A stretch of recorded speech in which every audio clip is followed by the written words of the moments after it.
Assalamualaikum warahmatullahi wabarakatuh. Hamdan katsiran thayyiban mubarakan fih. Wassalatu wassalamu ala Rasulillah wa ala alihi wa sahbihi wa man tabi'ahum bi ihsani ila yaumiddin. Amma ba'd. Alhamdulillah, segala puji bagi Allah Subhanahu wa taala yang mana berkat limpahan nikmatnya, karunia-Nya, sehingga kita masih tetap istiqomah, masih diberikan kesehatan, masih diberikan keteguhan, masih diberikan nikmat Islam, sehingga pada malam hari ini kita masih melaksanakan amaliyah Ramadan di bulan ini. Tidak terasa sudah kita mendekati 10 hari terakhir di bulan Ramadan, yang mana Nabi sallallahu alaihi wasallam bersabda, "Inni i'takaftu al-ashril awwal altamisu hadhihi al-lailah." Katanya Nabi, sesungguhnya aku ini beriktikaf di 10 hari pertama di bulan Ramadan untuk mencari suatu malam. Summa i'takaftu al-ashril al-awsat. Kemudian saya beriktikaf lagi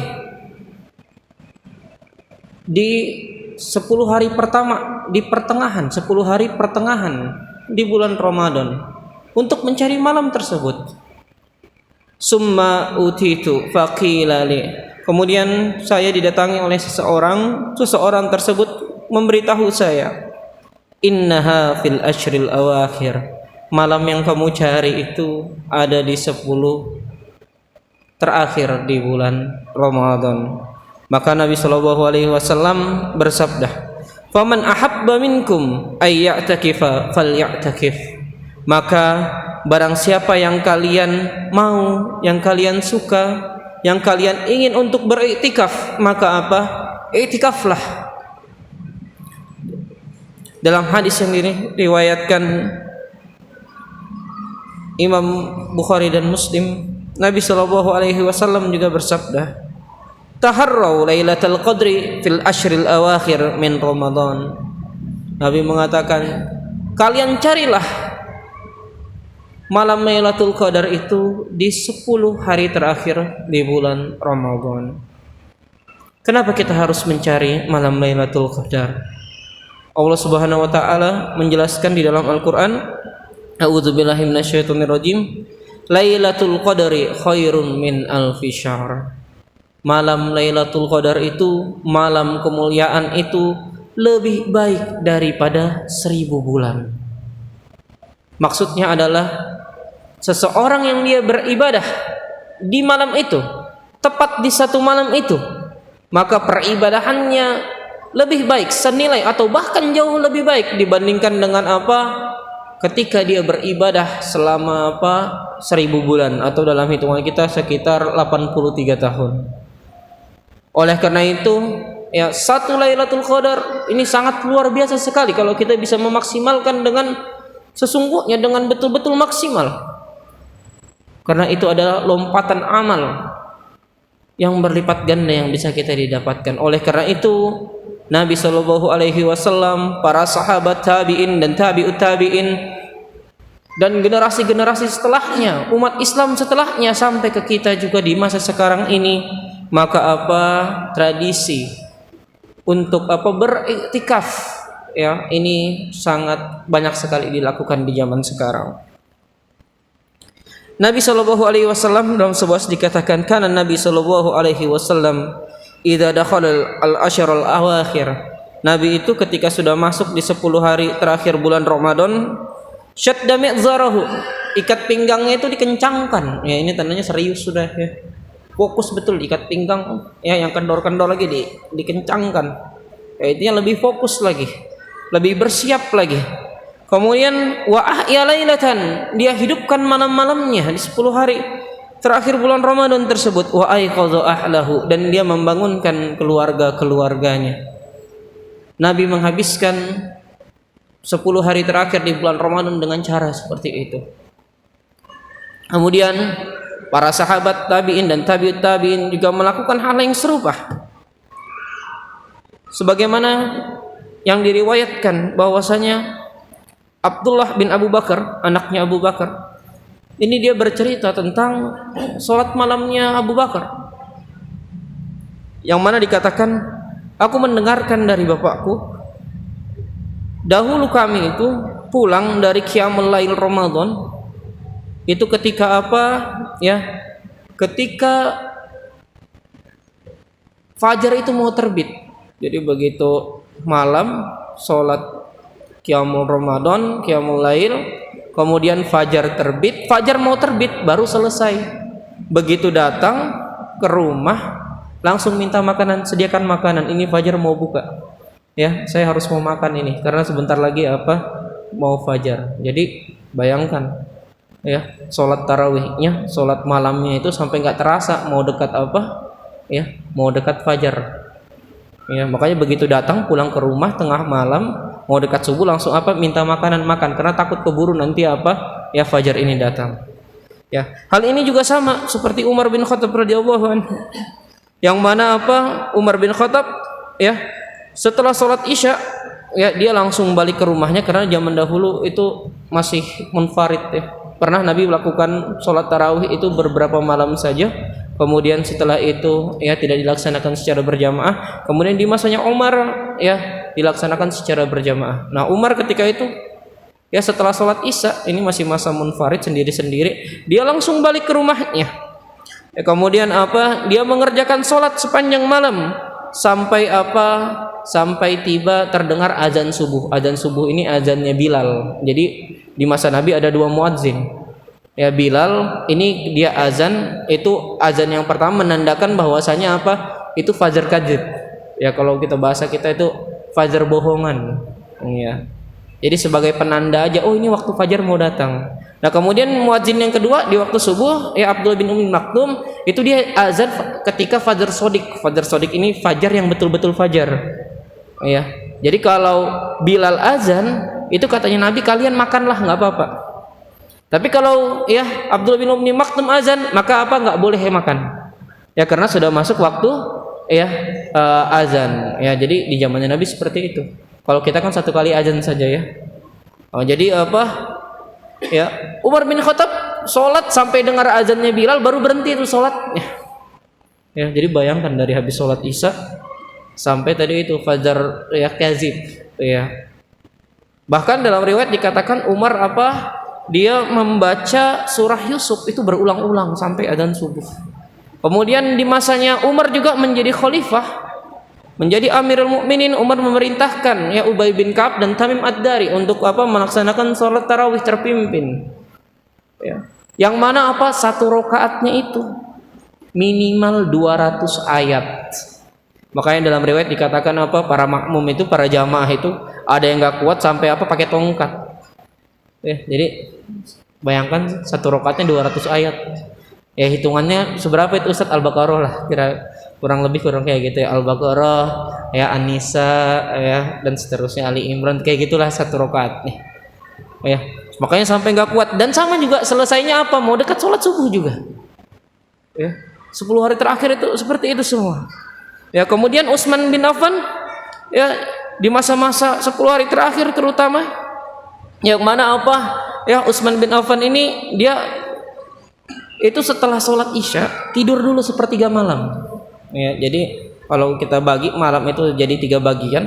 Sepertiga malam itu Utsman itu tidur dulu dia dari jam 8 sampai katakanlah jam 11.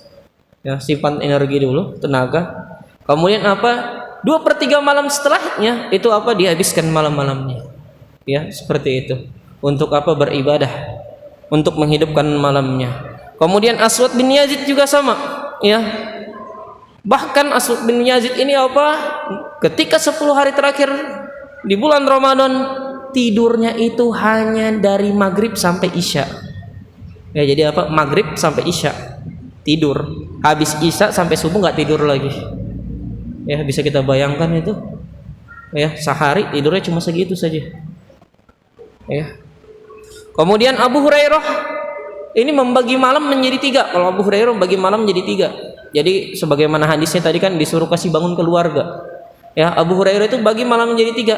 sepertiga malam pertama yang ibadah, baca Al-Quran, sholat ini apa seterusnya itu Abu Hurairah. Kemudian sepertiga malam keduanya, ya, yang setengahnya, ya, keduanya apa, dibangunkan istrinya, ya, gantian bangun, ya, sholat, baca Quran ini dan seterusnya. Kemudian apa, sepertiga malam setelahnya lagi, ya, sepertiga malam yang akhirnya ini apa, dibangunkan pembantunya. Ya, Abu Hurairah seperti itu. Ya, kalau memang tidak bisa, ya, saat kita satu malam penuh, maka apa, dibagi shift, bagi tugas. Ya, Abu Hurairah seperti itu.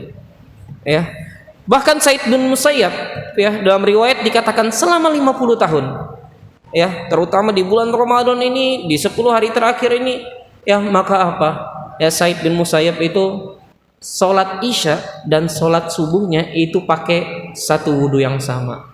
Jadi bayangkan, tidak tidur dia, ya, sholat isyanya sama sholat subuhnya ini pakai satu kali wudhu yang sama.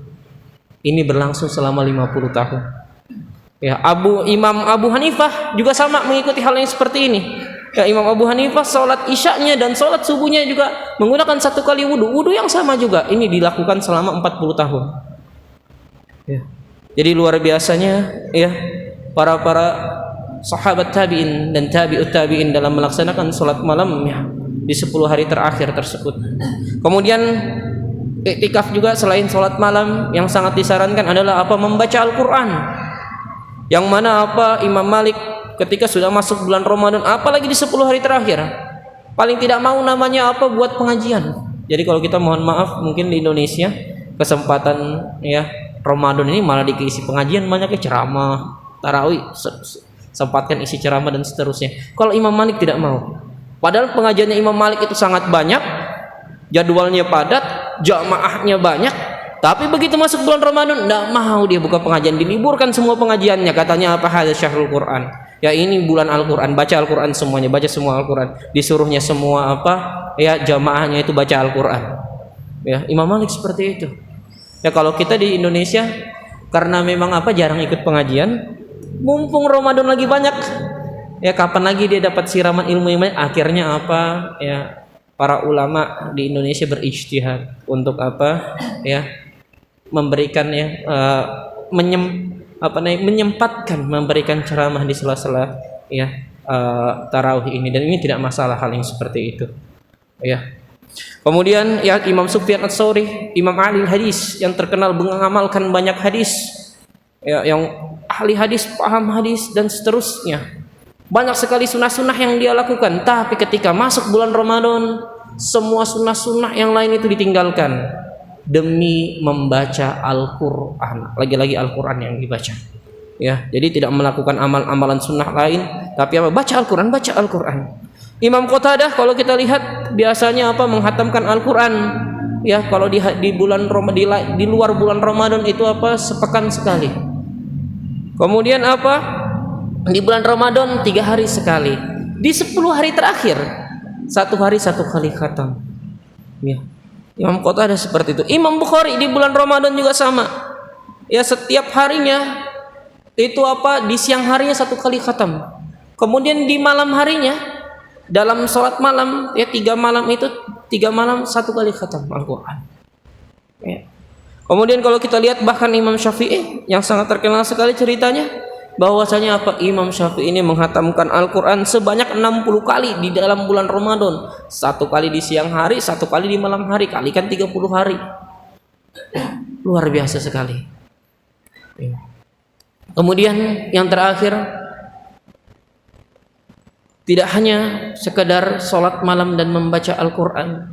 Salah satu, ya, kebiasaan para sahabat tabi'in dan tabi'ut tabi'in dalam menghadapi Lailatul Qadar, mencari Lailatul Qadar, ini adalah mereka berhias diri, berpenampilan yang baik, berpenampilan yang cantik, berpenampilan yang bagus.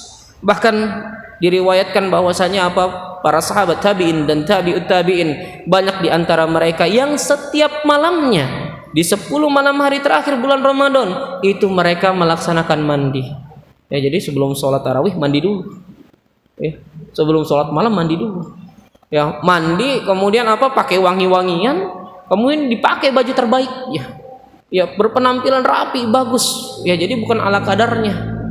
Ya, jadi penampilan itu segar apa, bukan kita mohon maaf, kadang ada yang pergi sholat tarawih itu biasa-biasa saja. Penampilan loyo, lesu apa. Coba kalau mandi lebih segar. Ya, gagah, rambut disisir apa, seperti itu. Ya, Imam Malik melakukan hal yang seperti ini. Ya, di malam harinya, di 10 hari malam terakhir Ramadan, maka apa, Imam Malik memakai baju-baju terbagusnya, baju-baju terbaiknya. Ya, kemudian di pagi harinya dia cuma pakai baju-baju yang biasa saja. Ya, jadi malam harinya yang untuk ibadah pakai baju terbagusnya. Kalau pagi harinya biasa saja dia. Ya, pakai baju biasa saja dia. Ya. Kemudian ya Ayyub Asy-Syaktani juga sama. Ya, untuk setiap kali ya di bulan 10 hari terakhir bulan Ramadan dia apa selalu menyiapkan 2 baju. Jadi beli baju baru, 2 baju baru. Nah, ini yang dipakai nih berganti-gantian. Ya, itu dipakai di malam 10 malam hari terakhir bulan Ramadan dipakai. Ya. Nah, kita beli baju baru dipakai waktu Lebaran. Ya, bukan malam Lailatul Qadar. Nah, harusnya terbalik. Nah, ini kita sudah tahu nih. Salaf-salaf terdahulu, orang-orang soleh terdahulu makanya adalah tadi itu. Ya di 10 hari terakhir, di malam harinya. Ya. Bahkan ya Tamim Ad-Dari membeli baju seharga 1000 dirham. 1000 dirham kalau hitungan kita mungkin 37 juta. Ya, yang mana bajunya itu khusus dipakai di 10 hari terakhir bulan Ramadan.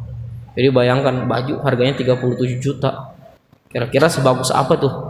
Ya, itu dipakai apa? Di 10 hari terakhir ya, malam harinya di bulan Ramadan.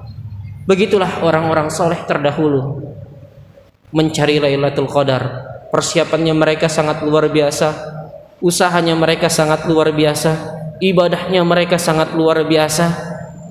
Jangan sampai kita tersibukkan dengan hal-hal yang mohon maaf mungkin tidak perlu, ya, sehingga apa memalingkan kita dari 10 hari terakhir di bulan Ramadan ini. Masih banyak dari di antara kita yang di 10 hari terakhir ini mohon maaf ya sibuk milih baju baru, atau sibuk bebersih rumah nyambut Lebaran, atau sibuk memasak ya untuk makanan apa Lebaran nanti dan seterusnya, yang ujung-ujungnya mohon maaf malah akhirnya dia lalai beribadah di 10 hari terakhir bulan Ramadan ini. Dia lalai sehingga apa sulit bagi dia, sangat susah bagi dia untuk mendapatkan, untuk memaksimalkan malam Lailatul Qadar.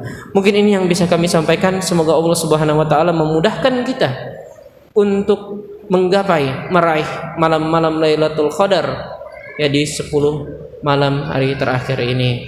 Amin ya rabbal alamin. Kami tutup dengan doa kafaratul majelis. Subhanakallahumma wa bihamdik asyhadu an la ilaha illa anta astaghfiruka wa atubu ilaik. Wassalamualaikum warahmatullahi wabarakatuh.